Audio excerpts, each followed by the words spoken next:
ఎప్పటికీ ప్రతిరోజు సంక్రాంతి పండుగలాగే అనిపిస్తుంది. అలా కేవలం సంక్రాంతి రోజే కాకుండా 365 రోజులు ఒక పండుగలాగా జరుపుకునేంత ఆనందాన్ని రైతు కళ్ళల్లో చూసేలాగా పరిపాలన అందిస్తున్నారు మన ముఖ్యమంత్రి వర్యులు జగన్మోహన్ రెడ్డి గారు. నిరంతరం ఆయన పాదయాత్ర సమయంలో ఆయన ఒక మాట ఎప్పుడూ చెప్తూ ఉండేవారు, నేనున్నాను, నేను విన్నాను అని.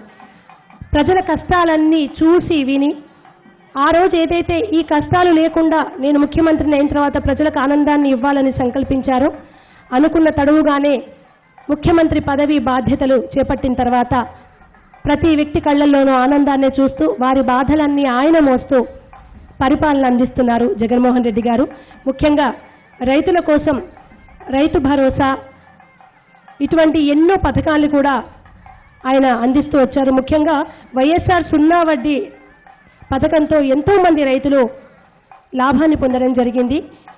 ఇవాళ ప్రతి రైతు నీళ్లు పొలాలకు అంది ప్రాజెక్టులతో సుభిక్షంగా కళకళలాడుతూ సంక్రాంతి రోజున ఒకప్పుడు మనం విన్న భారతదేశంలో రైతు ఎలా అయితే పంటల్ని ఇంటికి తీసుకొచ్చి ఆనందంగా సంక్రాంతి పండుగ జరుపుకునేవారో అంతే ఆనందంగా ఇవాళ ఆంధ్రప్రదేశ్ ప్రజలు సంక్రాంతి పండుగను జరుపుకుంటూ వస్తున్నారు. జలయజ్ఞం, జలకళ లాంటి ప్రాజెక్ట్స్తో పథకాలతో ఇవాళ ఆంధ్రవని నీటితో పొంగి పొర్లుతోంది.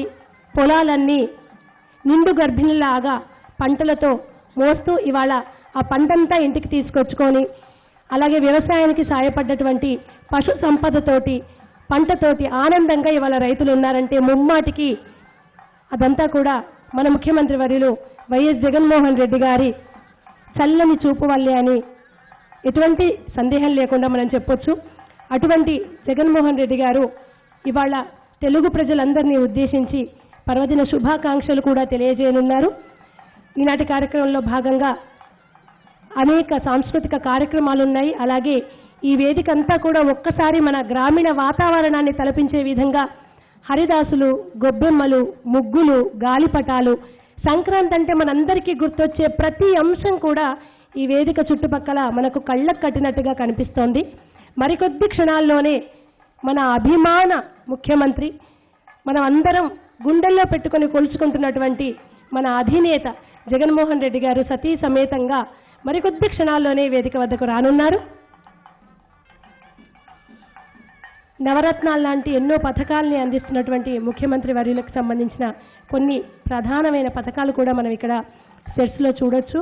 ముఖ్యంగా ప్రజలకు ఏం కావాలో ఆయనకు చాలా బాగా తెలుసు. ఎందుకంటే ఆయన పదవిలోకి రాకముందు ప్రతి గడప గడపకు తిరిగి ప్రతి వ్యక్తి కష్టనష్టాలని తెలుసుకున్నారు పాదయాత్రలో భాగంగా. ఆ రోజు ఒక్కొక్కరి బాధలు విని చెలించి ఆయన అప్పుడే సంకల్పించుకున్నారు, ఈ బాధలన్నీ నేను పదవి బాధ్యతలు స్వీకరించిన తర్వాత ప్రజలకి ఈ బాధలు లేకుండా చేయాలి, వాళ్ళకి ఏ సమస్యలు ఉన్నాయో వాటన్నింటినీ పరిష్కరించుకోవాలని ఆ రోజు సంకల్పించుకున్నారు. ఎప్పుడైతే ముఖ్యమంత్రిగా పదవి బాధ్యతలు స్వీకరించారో మనందరికీ తెలుసు, ఒక్కొక్కటిగా 5 కోట్ల ఆంధ్రావనికి కావాల్సిన కాంక్షలన్నీ నెరవేరుస్తూ వస్తున్నారు.